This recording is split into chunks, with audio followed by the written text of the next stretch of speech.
तुला स्कूलला जायचंय? मी नाही पाठवणार तुला स्कूलला. नाही जायचं तू स्कूलला. रितिशा ऐक ना, तू स्कूलला नाही जायचं. ओके? तुला स्कूल नाही आवडत? नाही आवडत तुला स्कूल?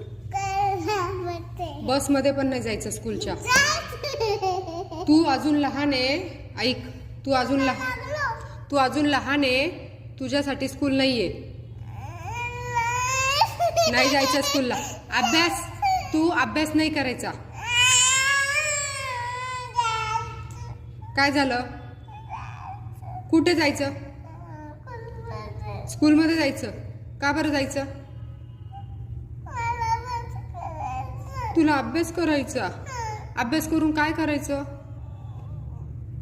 तुला आवडतं अभ्यास करायला? छान छान अभ्यास करायचा. वा, तुला माहिती आहे का, उद्या आपण तुझ्या स्कूलमध्ये जाणार आहे. तुझे बुक्स मिळणार आहे उद्या. ये, तुझे शूज पण भेटणार आहे स्कूलमधून. तुला स्कूल बॅग भेटणार आहे. आणि ऐक ना, 1 तारखेपासून 2 दिवसानंतर तू स्कूलला जाणार आहे स्कूल बसमधून. तुला आवडेल पिल्लू? तुला स्कूल बसमध्ये जायला आवडेल? मम्मी नसेल बरं का तुझ्या बरोबर बसमध्ये. चालेल? जाऊ दे, नको जाऊ स्कूलला. नको ना. जायचं स्कूलला जायचं. हाय फाय. ये हॅपी. येस.